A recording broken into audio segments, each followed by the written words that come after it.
Tenho 180 centímetros de altura e meus hobbies são futebol, netball, praticar esportes, ir à academia e yoga. Oi pessoal, estou em Taiwan para o Face of Beauty International 2014. Eu e minha colega de quarto Miss Suécia desejamos a vocês um feliz Halloween. Feliz Halloween! Este caso ocorreu na Malásia, na capital Kuala Lumpur. As residências do Caps Square são conhecidas por seus moradores abastados e exalam refinamento e luxo. Localizado entre dois marcos icônicos, as Torres Gêmeas Petronas e o destino de compras de alto padrão, Surya Kuala Lumpur City Center, este complexo de luxo oferece unidades modernas espaçosas e um toque de opulência para aqueles que podem pagar por isso. As comodidades incluem piscina, academia bem equipada, jardins exuberantes e até spa para os moradores. A segurança é rigorosa, com circuito fechado de televisão 24 horas por dia e acesso controlado. É por isso que as pessoas ficaram chocadas ao ouvir falar de imprudência alimentada por drogas e um possível assassinato em um complexo de apartamentos tão familiar, especialmente em um país onde a posse de substâncias ilícitas é punível com a morte. Em 7 de dezembro de 2017, por volta das 2h45 da tarde, um morador no 6º andar do Caps Square Residences voltou para seu apartamento apenas para encontrar o dossel de madeira que cobria sua varanda completamente estilhaçado. Estilhaços e destroços estavam espalhados por toda parte, principalmente concentrados em uma área. Ele estava perplexo, incapaz de imaginar o que poderia ter causado tal dano explosivo. Ao se aproximar para inspecionar a cena, ele notou algo estranho entre os destroços. No início, ele não identificava o que era, mas conforme a forma ficava mais nítida, arfou. Era uma figura humana alta, completamente nua. Seu corpo estava rígido e tenso, com os braços cruzados sobre o peito. Essa posição estranha aprofundou seu choque. Parecia antinatural, quase como uma combinação de um mergulho e uma bola de canhão, ou talvez parecesse mais ritualístico. Seus braços cruzados feito múmia egípcia. Estava claro. Ela tinha atravessado sua copa, e ele ficou em total descrença com a visão. Ele chamou a polícia imediatamente, mas tinha muitas perguntas em mente. Quem era ela? De onde ela veio? Ele não a reconheceu do prédio e ela parecia jovem. Ela poderia ter sido uma criança? Ele informou a polícia que saiu do apartamento às 9h30. Naquela manhã, então, o que quer que tenha acontecido ocorreu entre esse horário e quando ele retornou às 2h45. Surpreendentemente, ninguém mais parecia ter ouvido, visto ou relatado algo. Certamente, o som de alguém caindo e estilhaçando uma cobertura de varanda seria perceptível. Os investigadores souberam pelos guardas que ela não era uma residente que eles reconheciam, então eles recorreram às imagens de circuito fechado de televisão do prédio, esperando montar a história dessa mulher misteriosa. Como e quando ela entrou no prédio? Naquele mesmo dia, nas primeiras horas, às 5h44 da manhã, as câmeras capturaram uma mulher, com a descrição dela, entrando no elevador com um casal residente, Alexander e Luna Johnson. Este rico casal americano morava no 20º andar. As imagens mostraram a mulher entrando, mas depois disso, não havia sinal dela ou do casal saindo. Os oficiais foram ao apartamento dos Johnson com o zelador do prédio. Bateram na porta, mas não houve resposta. O zelador notou sons fracos vindo de dentro, como copos batendo. Alguém estava em casa. Mas eles estavam ignorando a porta de propósito. Por algum motivo, em vez de insistir ou entrar, os policiais decidiram sair e voltar mais tarde. Por volta das 5 da tarde, eles bateram novamente, e desta vez Alexander e Luna responderam. Eles alegaram não ter conhecimento do que aconteceu com sua convidada, uma modelo holandesa chamada Ivana Smith. Olá, sou Victor do Crimes Anatomy, e o caso de hoje é um de mistério e tragédia. Essa história é sobre uma modelo adolescente que supostamente caiu de 14 andares até a morte completamente nua, enquanto seus anfitriões afirmam não saber de nada, apesar de estarem acordados por horas, e sua queda ter origem em sua varanda. Algo não se encaixa bem neste caso. Na verdade, muita coisa não se encaixa bem. Junte-se a mim enquanto eu investigo e desvendo como um negociante americano de criptomoedas e sua esposa viviam uma vida secreta de drogas, desejo e pecado. Mas essa vida também levou a um assassinato. Vamos dar uma olhada. Ivana Smith nasceu em 4 de janeiro de 1999, em Sittard-Limburg, Holanda. Ela era a caçula da família, com uma diferença de 14 anos para seu irmão mais velho. Ivana era de etnia mista, com raízes holandesas e chinesas indonésias. Ela tinha grandes sonhos e não temia o trabalho árduo para alcançá-los. Ivana passou grande parte de sua infância com seus avós, pois seus pais estavam ocupados administrando uma concessionária de carros usados. Quando seus avós se mudaram para Penang, Malásia, em 2002, ela sentiu muito a falta deles, chegando a recusar-se a comer até poder se juntar a eles. Ela se mudou para Penang, onde cresceu, estudou desde o jardim de infância até se formar no ensino médio, aos 16 anos. Ivana foi criada com fortes valores de respeito, disciplina e trabalho duro. Isso era evidente. Ela era fluente em 4 idiomas: holandês, inglês, mandarim e malaio.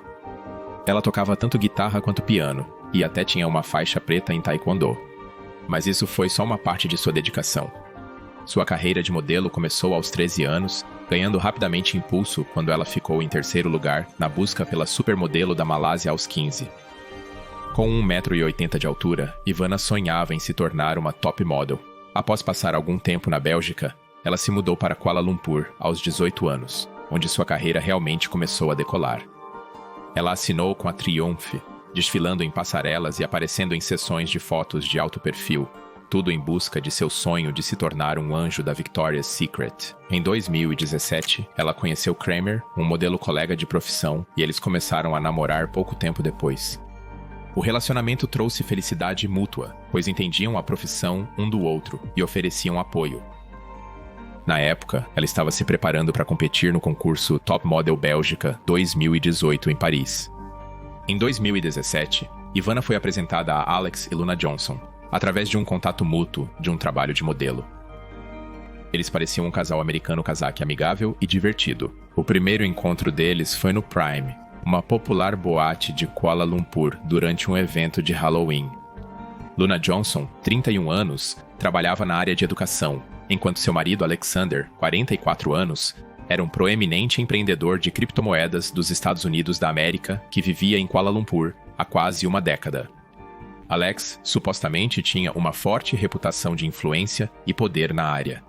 O casal tinha uma filha jovem e morava nas luxuosas residências de Cap Square. Os Johnsons descreveram seu relacionamento como progressivo e admitiram ter experimentado encontros a 3, se é que você me entende. Luna, que se identificava como bissexual, e Ivana rapidamente se conectaram, compartilhando trocas divertidas na pista de dança. Segundo Luna, eles não estavam se beijando à noite, mas estavam fazendo movimentos sensuais. Ivana até comentou com Alex que sua esposa era incrível, algo que o casal lembrou com carinho.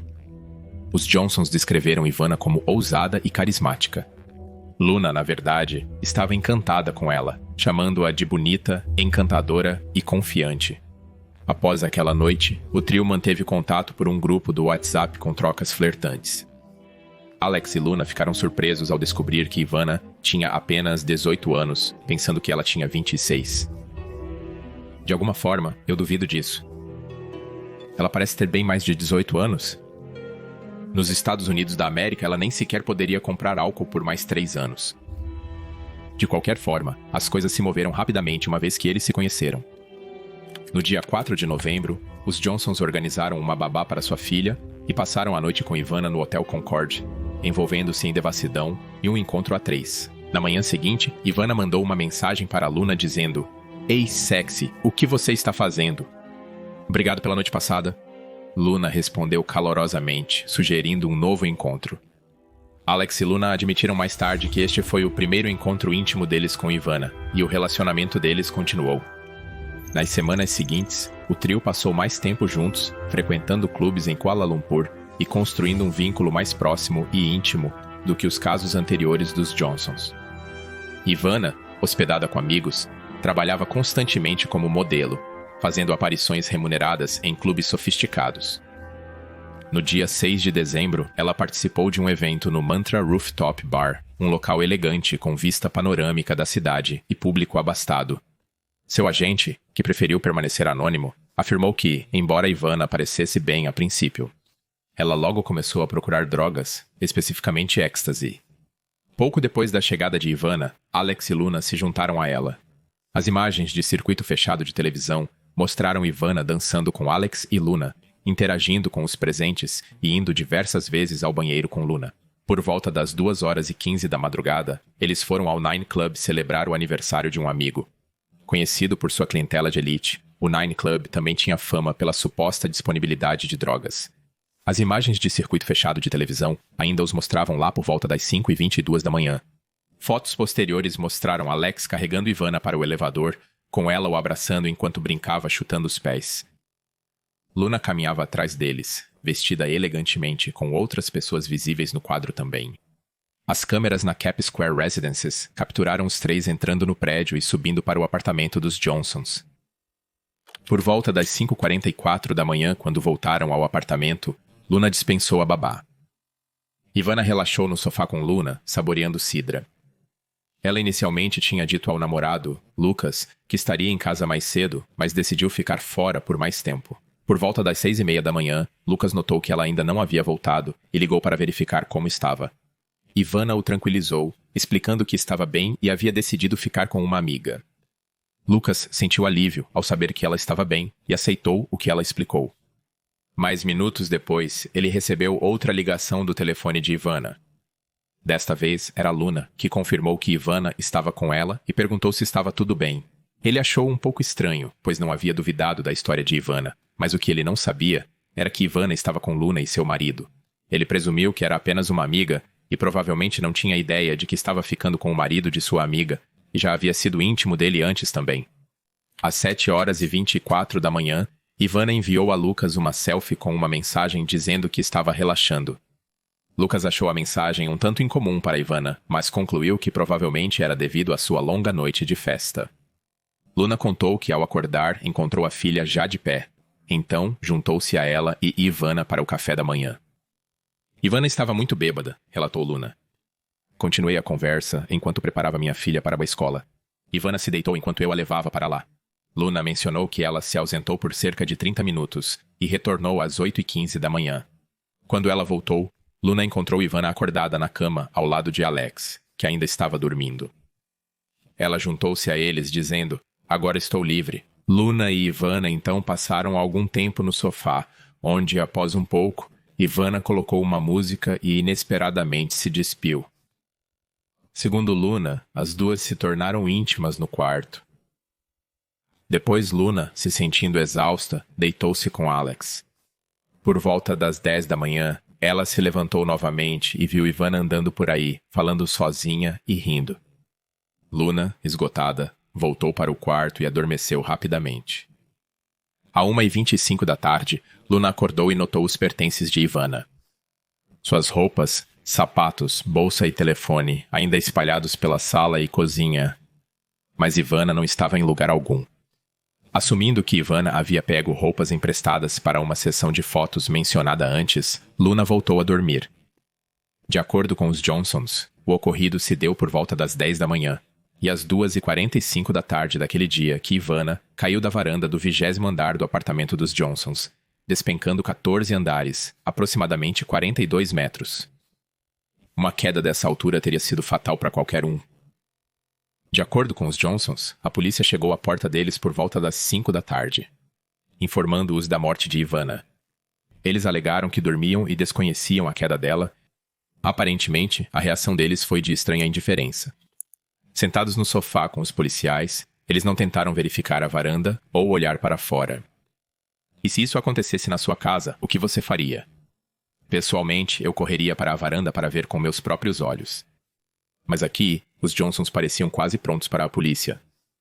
No apartamento, os investigadores encontraram os pertences de Ivana, incluindo roupas e bolsa, mas notavelmente faltando sua roupa íntima. Os Johnsons foram detidos inicialmente não pela morte de Ivana, mas por suspeita de uso de drogas. A Malásia aplica penalidades severas para posse e uso de drogas, incluindo multas pesadas, longas penas de prisão e até mesmo a pena de morte. Em um teste inicial, o casal testou positivo. Curiosamente, eles solicitaram um segundo teste, que voltou negativo, altamente suspeito, certo?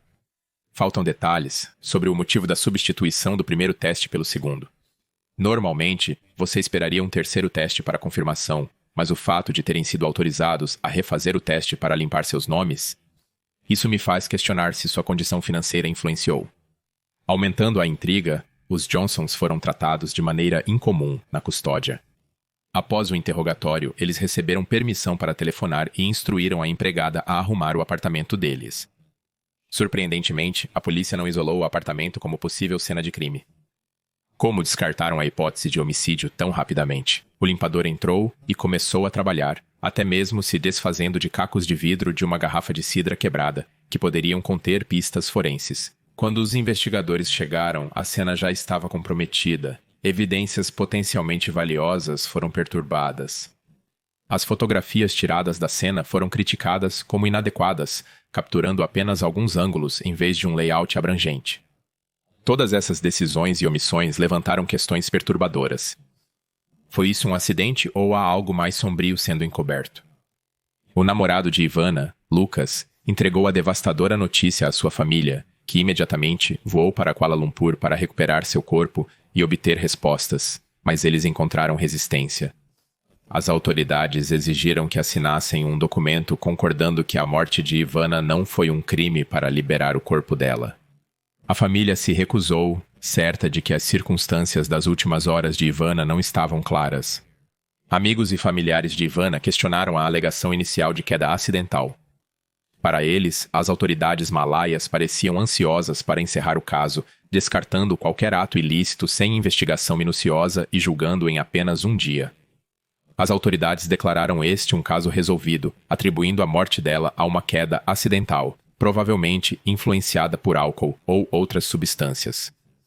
A condução da autópsia gerou diversas inquietações. Por exemplo, o legista não mediu a temperatura do corpo de Ivana, um passo crucial para determinar a hora da morte. Quando o exame foi finalmente realizado após um atraso, encontrou várias substâncias no sangue de Ivana e identificou a causa da morte como uma artéria carótida rasgada.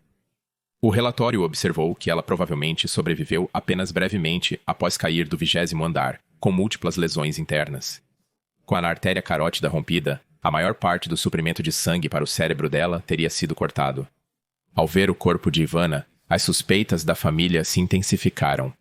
Hematomas marcavam seus braços e pernas, aumentando a sensação de que algo estava errado.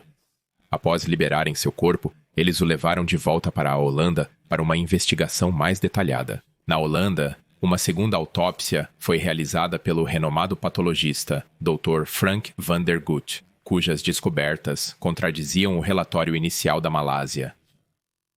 Ele descobriu um hematoma significativo na cabeça de Ivana, que van der Gut acreditava ter sido infligido antes de sua queda. O relatório toxicológico só trouxe mais dúvidas. Embora o sangue de Ivana contivesse álcool e cocaína, conforme encontrado no relatório malaio, também revelou uma substância adicional, polimetilmetacrilato, uma substância perigosa conhecida por causar superaquecimento rápido, problemas cardíacos, convulsões, e as pessoas podem até ter uma overdose com pequenas quantidades. O fato de Ivana ter essa droga em seu sistema enquanto os Johnsons testaram negativo levantou questões. Onde ela conseguiu o polimetilmetacrilato? Alguém colocou isso na bebida dela? E foi consumido no clube ou na residência dos Johnsons? Exames toxicológicos revelaram que Ivana ingeriu polimetilmetacrilato em quantidade quase letal. Ela pode ter sofrido uma overdose devido à combinação de drogas e álcool em seu organismo. Finalmente, havia a posição do corpo dela, deitada reta com os braços cruzados, uma pose estranha para uma queda. Normalmente, esperaríamos que os membros estivessem espalhados, com o corpo instintivamente se preparando para o impacto. O Dr. van der Gut também notou indícios de que o corpo dela já apresentava rigidez cadavérica no instante da queda, que se inicia cerca de 1 hora após o óbito. Este detalhe sugere que ela já poderia estar morta quando caiu da varanda. Além disso, muito pouco sangue foi encontrado no local onde ela caiu após despencar de 14 andares, cerca de 42 metros ou 137 pés. A baixa evidência de sangue sugere que seu coração parou antes da queda. Se ela estivesse viva no momento do impacto, a cena teria sido bem mais sangrenta. Ácido desoxirribonucleico masculino, identificado como de Alex Johnson, também foi encontrado sob as unhas de Ivana e dentro de seu corpo. As autoridades alegaram que isso só indicava contato íntimo prévio, porém ainda assim gerou questionamentos. A altura e o layout da varanda apresentaram mais dúvidas sobre uma queda acidental. Apesar de quão intoxicada uma pessoa possa estar, isso seria difícil cair da borda devido a uma barreira e uma grande unidade de ar condicionado ao longo da varanda. Para cair, alguém teria que escalar deliberadamente esses obstáculos, um cenário improvável para um acidente. Isso nos deixa com possibilidades perturbadoras. E se Ivana tivesse sofrido uma overdose sem saber, com uma jovem sofrendo overdose de drogas ilegais em seu apartamento, os Johnsons podem ter entrado em pânico, percebendo as consequências que os aguardavam, possíveis acusações, um golpe em sua reputação, escândalo e graves repercussões legais. Esse pânico poderia tê-los levado a uma decisão drástica e desesperada? Eles, em seu medo, jogaram o corpo dela pela varanda para evitar suspeitas? E os hematomas nos braços dela? Se eles não foram da queda, de onde vieram? Os Johnsons poderiam ter tido uma discussão com a Ivana? As coisas poderiam ter tomado um rumo violento?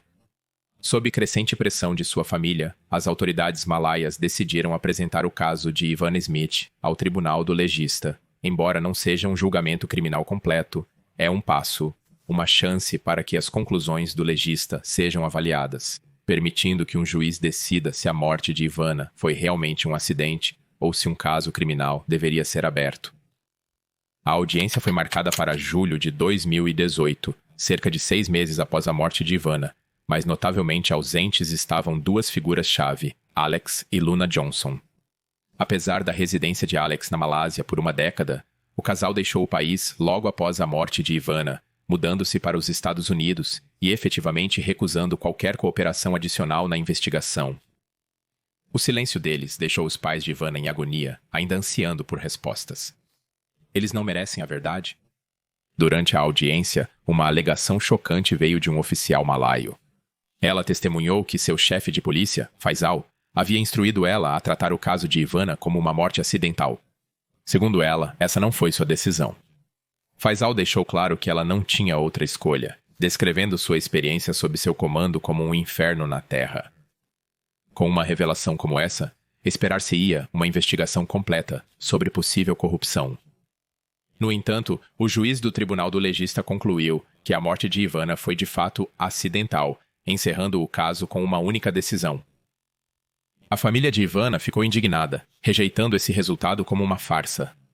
Convencidos de que havia um encobrimento sinistro, eles decidiram continuar lutando por justiça. Determinados a descobrir a verdade, eles recorreram ao ex-investigador policial britânico e personalidade de TV Mark Williams Thomas. Mark Williams Thomas, que ficou famoso por expor o escândalo de abuso de Jimmy Savile em um documentário de 2012, uniu forças com o advogado britânico David Wells. Juntos, eles viajaram para Kuala Lumpur, gastando aproximadamente 8.000 libras, cerca de $15.500, para compilar um relatório não oficial para a família de Ivana.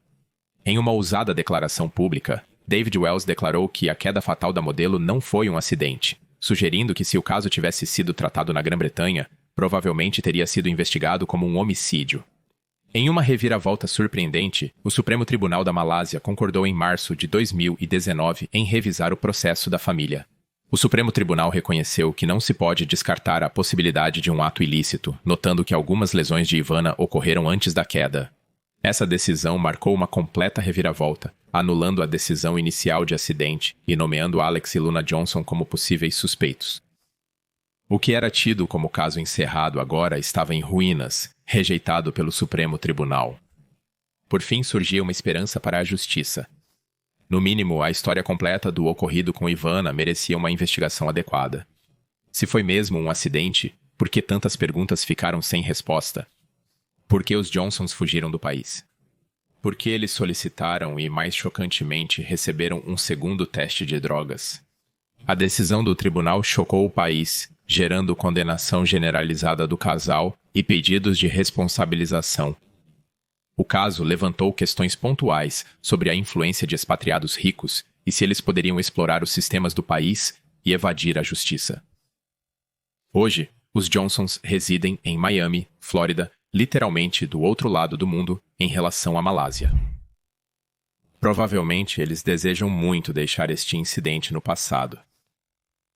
Mas então, um repórter determinado do Daily Mail, junto com uma equipe de câmera, localiza Luna nas ruas de Miami, esperando finalmente obter um comentário sobre o caso. Nas filmagens, Luna é educada, mas pede que a câmera seja desligada, explicando que eles têm sido sobrecarregados por assédio e ameaças online. Um incidente perturbador envolveu um chamador anônimo alegando ser o pai de Luna, contatando a escola da filha e insinuando uma ameaça de sequestro. Enquanto a trágica história de Ivana Smith captura a atenção mundial, muitos no tribunal da opinião pública já se voltaram contra os Johnsons. Mas para uma verdadeira justiça, para a família de Ivana e os Johnsons igualmente, é essencial que o casal coopere com a investigação. Com a atenção internacional e uma decisão do Supremo Tribunal agora focadas no caso, o melhor caminho a seguir seria finalmente colocar este assunto para descansar. Afinal, uma jovem promissora de apenas 18 anos com um futuro brilhante perdeu a vida, deixando sua família em angústia. Contudo, os Johnsons parecem apenas querer escapar dos acontecimentos daquela noite. Na última atualização, as autoridades malaias emitiram um aviso azul da Interpol em 14 de outubro de 2024 para localizar Alexander William Johnson, agora com 51 anos, e Lunara Almaskizi, agora com 37 anos, em conexão com a morte suspeita de Ivana em 2017. Isso segue um aviso similar emitido em 2020. Embora a Interpol não tenha jurisdição direta nos Estados Unidos, os Estados Unidos da América têm um acordo de extradição com a Malásia. No entanto, ainda é incerto se as acusações seriam suficientes para a extradição. Enquanto isso, o Tribunal Superior em Kuala Lumpur estava para iniciar o julgamento de um processo movido pela mãe de Ivana, Christina Verstappen, contra as autoridades malaias. Continua a especulação sobre se um acordo fora do tribunal pode estar em andamento. O processo alega negligência e má gestão do caso de sua filha, citando falhas como não garantir a segurança do local do crime e determinar prematuramente a causa da morte. Está em andamento desde 30 de outubro de 2024.